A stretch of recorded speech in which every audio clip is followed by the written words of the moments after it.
Excelling is very easy. I mean, we already know you get into IIT, you are excellent. So what's so great? But if you are a mediocre guy, how would you be excellent is a very complex question. And it requires exceptional genetic code and genius capabilities for you to. And getting into IIT doesn't make you a genius, but an excellent mediocre guy is a genius.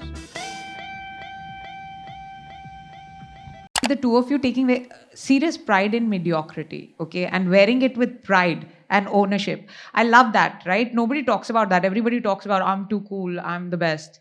Can you talk a little bit more about that? You know, you can't be the best at everything. And it's okay to accept that and say, ye meri race hai. It's not anybody else's race. Yeah, I think mediocrity is actually excellence. Excelling in mediocrity is very difficult. Excelling is very easy. I mean, we already know you get into IIT, you are excellent. So what's so great? But if you are a mediocre guy, how would you be excellent is a very complex question. And it requires exceptional genetic code and genius capabilities for you to. And getting into IIT doesn't make you a genius, but an excellent mediocre guy is a genius. And that you have to accept. And I have always believed that one has to push yourself and have a very strong mind. I mean, at the end of it, the strength largely comes from what kind of mind you have and how far you can push yourself. Because the failure is a constant companion. Success is an occasional stops that you get. And that happens. Enjoy the stops when they come. But remember, it is very difficult to stay on the top. So when you are a mediocre guy, you don't need to necessarily stay at the top all the time. And it gives you that release points. And therefore, chances of a mediocre guy doing far better in life is much higher than a guy who has actually excelled, because you are not necessarily prepared for failure when failure does come and stare you down the face. So I think, of course, if you are a scientist and you are going to change people's life by discovering a genetic code, well, great, you are really making a difference to the life. But world actually is 90% mediocres or low-end mediocre folks.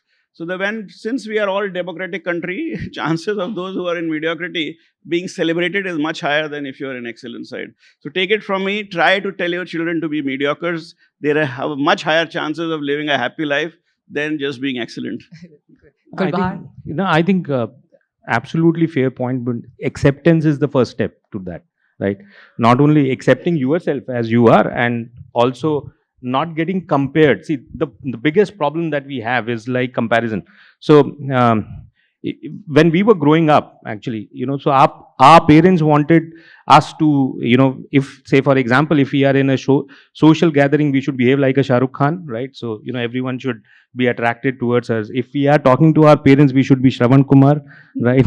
So that, and then when we are studying, we all should be talking. I think the entire expectation that has been given to you, how do you navigate yourself out of that out of those expectations and start accepting yourself? I think the biggest thing that is there is like we need to accept ourselves as we are.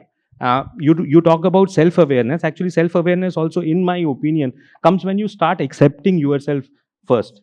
We want acceptance from others, which is actually like we are not accepting ourselves itself.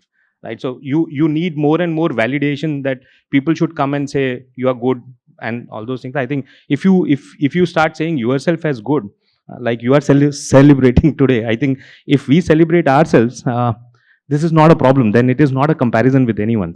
If it is not a comparison, neither you are a mediocre nor you are brilliant. You are what you are. Simple.